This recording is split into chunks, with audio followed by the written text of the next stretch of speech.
जैसा कि हमने प्रकाश के परावर्तन में कल पढ़ा था गोलीय दर्पण, और गोलीय दर्पण में कल देखे थे हम लोग समतल दर्पण और प्रतिबिंब। आज देखेंगे उत्तल दर्पण और अवतल दर्पण और उससे संबंधित बहुत सारी चीजें। तो चलिए स्टार्ट करते हैं। उत्तल दर्पण और अवतल दर्पण को देखते हैं। दर्पण के दाहिनी और राइट साइड पेंट किया जाता है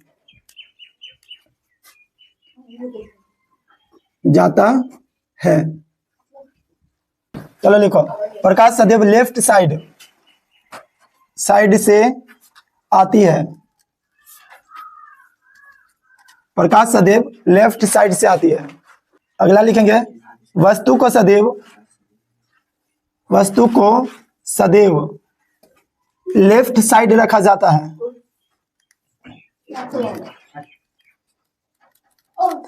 लेफ्ट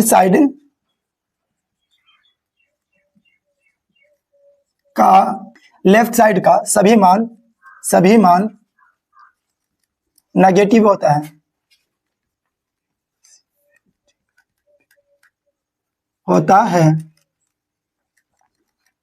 अगला लिखेंगे, राइट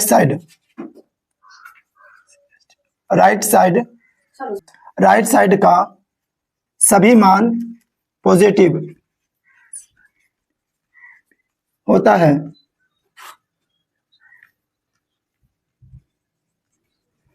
गोलीय दर्पण कितने प्रकार के होते हैं? कौन कौन?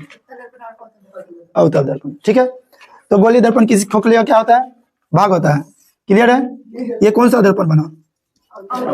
अवतल दर्पण बन गया। अब पढ़ो यहाँ पहला, दर्पण का दाहिनी ओर यानी राइट साइड पेंट किया जाता है। कोई भी दर्पण हो हमेशा कौन साइड पेंट करेंगे? ये हम लोग का हाथ है, कौन सा साइड? राइट साइड, ठीक है। और ये क्या है? लेफ्ट साइड, यानी दाहिना हाथ है और बायां हाथ है। तो दर्पण में हमेशा कौन साइड पेंट किया जाता है? कौन सा दर्पण में? कोई भी गोलीय दर्पण में, उत्तल हो या अवतल हो। नहीं समझ में आया? जैसे देखो, ये कौन सा दर्पण है? उत्तल है। इसमें भी राइट साइड ना पेंट हुआ, ये दूसरा साइड हो गया, राइट साइड ही हुआ है। ये समझ में आया? नहीं यार, समझ में ना आ गया? दूसरा, प्रकाश सदैव लेफ्ट साइड से आती है। अब अगला समझते हैं। ये तुम लोग बोलो तो, ये क्या है?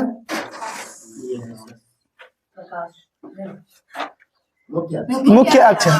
ये क्या है? मुख्य, कल लिखाए थे सब भूल गया, ब्लॉक कर से। मुख्य अक्ष है ये मुख्य अक्ष है। वस्तु कहाँ रखा जाता है? अच्छा, यहाँ पे होता है P मतलब, और यहाँ पे होता है C, और इसके बीच में होता है, दोनों के बीच में क्या होता है? F। देखो, वस्तु हमेशा लेफ्ट साइड रखी जाती है। कौन सा साइड? लेफ्ट। इधर है क्या उधर है? इस साइड है। वस्तु हमेशा कहाँ रखेंगे? लेफ्ट साइड कहीं पर भी। क्या? लेफ्ट साइड कहीं पर भी। तो लेफ्ट साइड मान लेते हैं यहाँ पे कोई वस्तु है। समझ में आया? यहाँ पे कोई वस्तु है। प्रकाश कहाँ से जाती है? वस्तु से कहाँ में जाती है? प्रकाश हमेशा वस्तु से दर्पण में जाती है। यहाँ से प्रकाश जाएगा, यहाँ से प्रकाश क्या होगा? कौन सा दर्पण में? कोई भी दर्पण में। समझ में आया? ये जैसे अवतल का बता रहे, सेम कंडीशन उत्तल का भी होगा, इसलिए उसमें नहीं बताएंगे, 10-12 की चीज बताएंगे। प्रकाश जाएगा किससे? वस्तु से। वस्तु से प्रकाश जाएगा मुख्य अक्ष के समांतर। ये मुख्य अक्ष ना, इसके समांतर, यानी ये सभी जगह ये डिस्टेंस बराबर रहेगा। प्रकाश सदैव लेफ्ट साइड से आती है, तो प्रकाश लेफ्ट साइड से जा रही है ना। कहाँ में जाएगी? लेफ्ट साइड से दर्पण में। तीसरा देखते हैं, वस्तु को सदैव लेफ्ट साइड रखा जाता है। देखो वस्तु कहाँ रखे हैं? इसमें भी अगर लेंगे ना, सेम ऐसा ही होगा। यहाँ पे होगा P हो जाएगा, यहाँ पे C हो जाएगा, ये दोनों के बीच में क्या हो जाएगा? F हो जाएगा। वस्तु को यहाँ पे रखेंगे और फिर जाएगा प्रकाश ऐसे। आ रहा है समझ में? फिर आगे समझते हैं। वस्तु को हमेशा किधर, कौन साइड रखेंगे? ये भी समझ में आ गया। लेफ्ट साइड का सभी मान क्या होता है? नेगेटिव। वस्तु को रखा गया है लेफ्ट साइड। वस्तु को इसमें दर्पण में जो है, अभी दर्पण सूत्र नहीं लिखा है, जब लिखाएंगे तो समझ में आ जाएगा। वस्तु को U से सूचित करते हैं, इसको माइनस लिया जाता है। समझ में आया? और बाकी बात जो सब बचा वो फॉर्मूला में देख लेंगे। तो याद रखना है, वस्तु को सदैव लेफ्ट साइड रखा जाता है, लेफ्ट साइड का सभी मान नेगेटिव होता है, राइट साइड का सभी मान पॉजिटिव होता है। और आगे फिर इसको डिटेल्स में बताते हैं। जैसे ये मुख्य अक्ष है तो ये यहीं पे नहीं रुकेगा, ये आगे तक जाएगा। जिस तरह से इधर सी है उस तरह से इधर भी सी होता है, जिस तरह से इधर एफ है और इधर भी एफ होता है। क्लियर है? याद रहेगा तुम लोग को? ये सभी पॉइंट याद रहेगा। कौन सा दर्पण में? कोई भी दर्पण। हाँ, गोलीय दर्पण यानी उत्तल दर्पण, अवतल दर्पण, कोई भी दर्पण हो, ये सभी दोनों के लिए है। उतार लिया तुम लोग?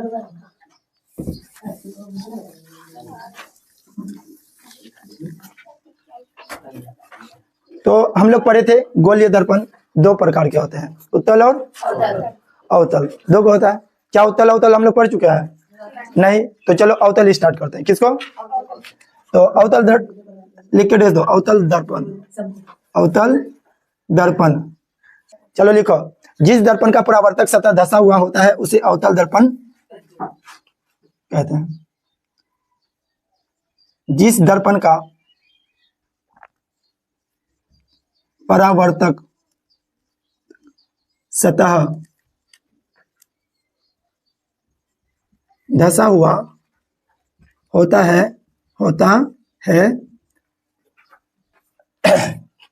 उसे अवतल दर्पण कहते हैं। अवतल दर्पण कहते हैं। इसका फिगर बना लो तुम लोग, फिर से बनाओ। यह हो गया मुख्य अक्ष, यह हो गया सी, पी, एफ, दे दो।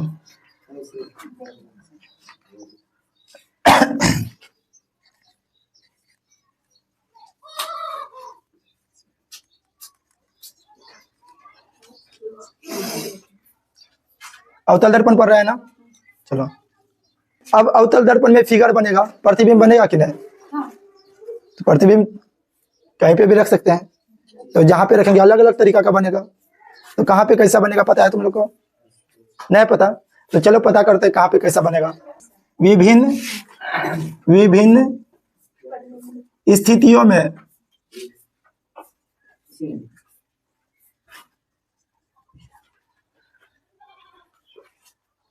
अवतल दर्पण से बने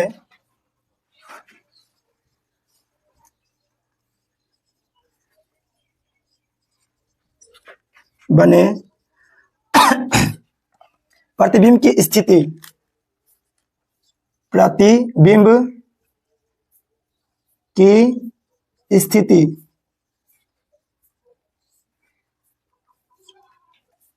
लिखो।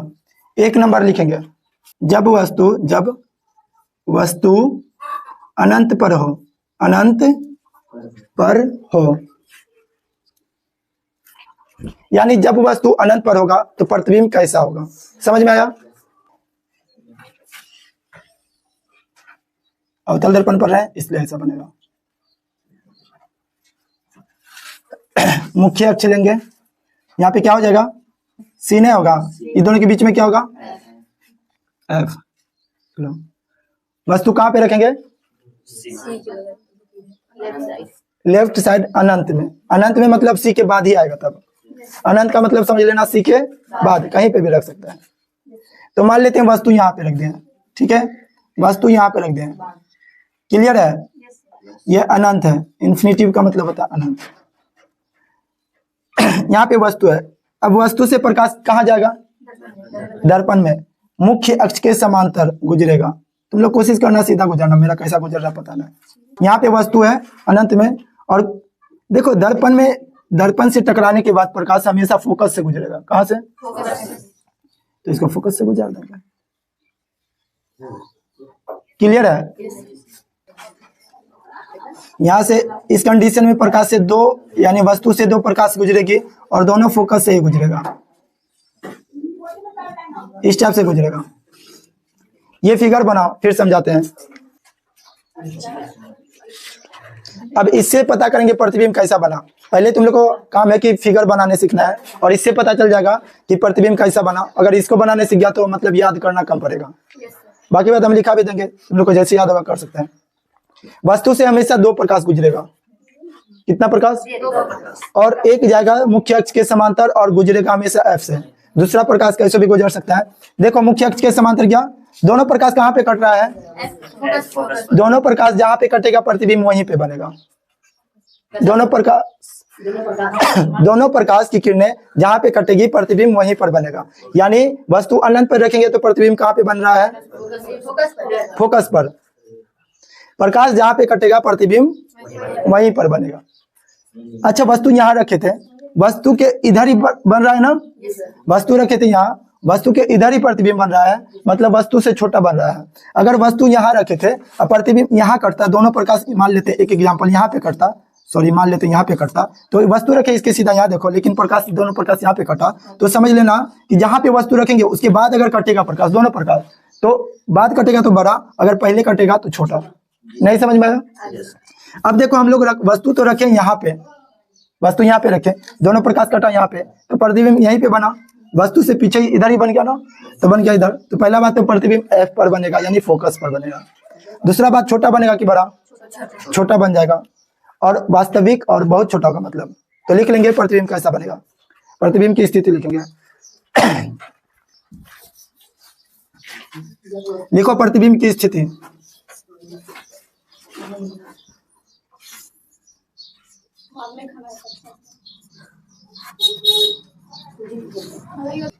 अच्छा, प्रतिबिंब कैसा बनेगा? लिखो प्रतिबिंब फोकस पर, फोकस पर वास्तविक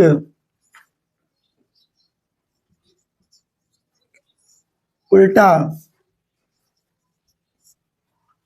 और वस्तु से बहुत छोटा बनेगा। और वस्तु से बहुत छोटा बनेगा।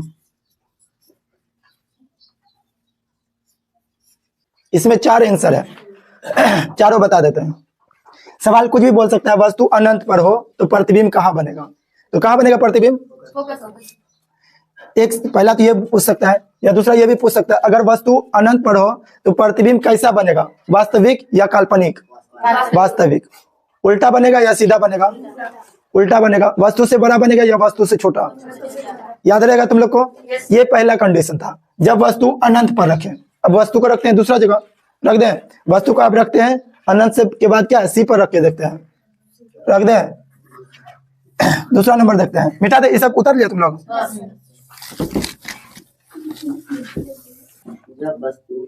जब वस्तु वक्रता केंद्र पर हो, जब वस्तु वक्रता केंद्र पर हो, ये बन गया कौन सा दर्पण? अवतल दर्पण। ठीक,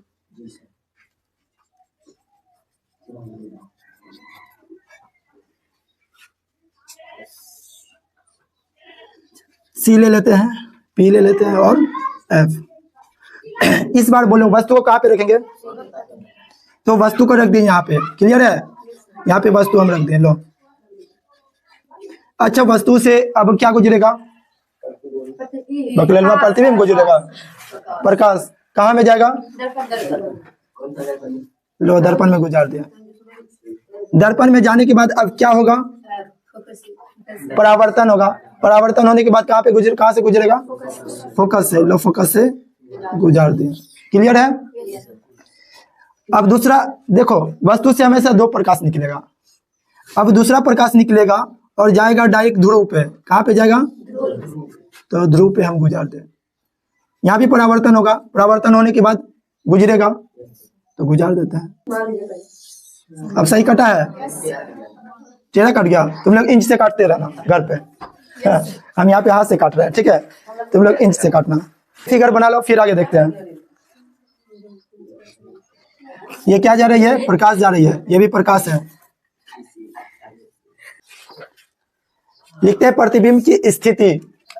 पहले स्थिति लिखने से पहले तुम लोग बताओ, प्रतिबिंब कहाँ पे बन रहा है, वस्तु कहाँ पे रखे हैं, सी पर। प्रतिबिंब कहाँ पर बन रहा है, सी पर ही बन रहा है, वक्रता केंद्र पर ही बन रहा है, उसी के बराबर में बनेगा तो वक्रता केंद्र।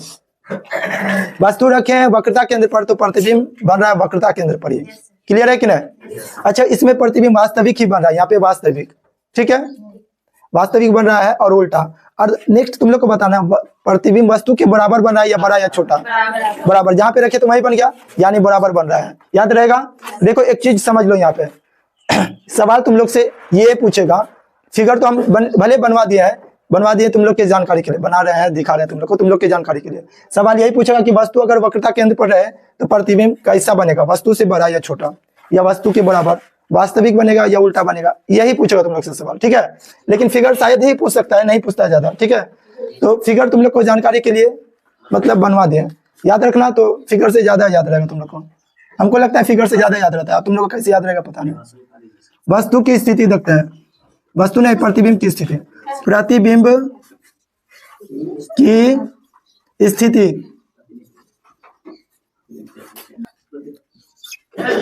प्रतिबिंब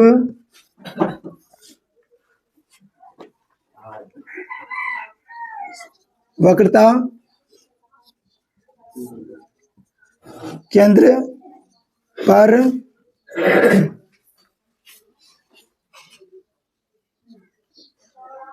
प्रतिबिंब वक्रता केंद्र पर, वास्तविक, उल्टा और वस्तु के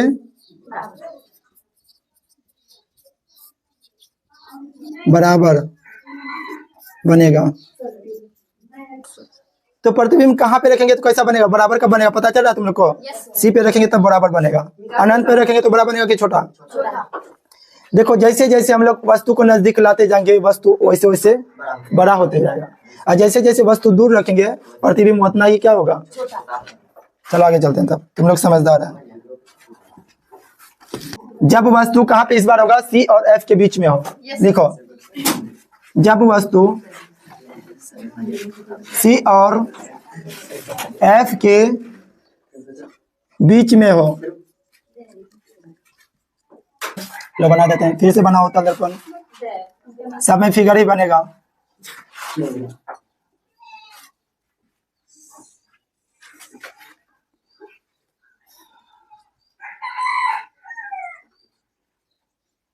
वस्तु को रखना दोनों के बीच में,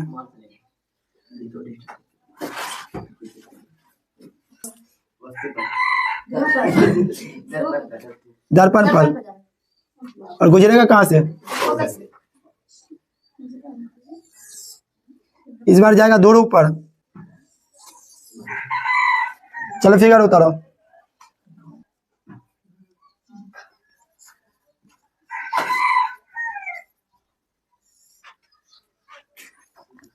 प्रतिबिंब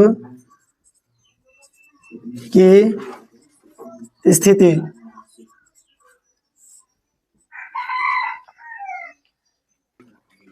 लिखो, प्रतिबिंब सी तथा अनंत के बीच वास्तविक, उल्टा और वस्तु से बड़ा बनेगा। याद रहेगा, जब वस्तु कहाँ पे रखेगी, सी और एफ के बीच में रखेगी, तो प्रतिबिंब अनंत और सी के बीच में बनेगा, वास्तविक ही बनेगा, उल्टा और वस्तु से। इसका जो अगला बचा 3-4 कंडीशन और है, कब देखेंगे, कल देखेंगे। तो तुम लोग टेस्ट का तैयारी कर लेना। सर रट्टा मार वाला नहीं, किताब का नाम नहीं, तुम लोग तैयारी करो, उसके बाद हाँ ब्रीज चैप्टर का तैयारी कर लेना है तुम लोग को, और ऑप्शन याद मत कर लेना, मतलब पहले बना लो फिर मतलब टेस्ट देना। क्या समझा, क्या समझे दोस्तों। आज के वीडियो में इतना ही रहने देते हैं। आज आपको बताएं कि वस्तु को किस स्थान पे रखने पर प्रतिबिंब कैसा बनेगा और बड़ा बनेगा या छोटा। इसके कुछ और टॉपिक बाकी है जो कि हम कल देखेंगे। तो कल देखते हैं कि इसका कौन कौन सा कंडीशन बाकी है। आपसे मिलते हैं अगले वीडियो में। अगर ये वीडियो आपको अच्छा लगा हो तो इस वीडियो को लाइक कीजिए और अपने दोस्तों के पास जरूर शेयर कीजिए ताकि आपके दोस्त को भी हेल्प मिल सके। साथ ही मेरे चैनल को सब्सक्राइब करना बिल्कुल ना भूलें। आपसे मिलते हैं अगले वीडियो में, तब तक के लिए बाय बाय।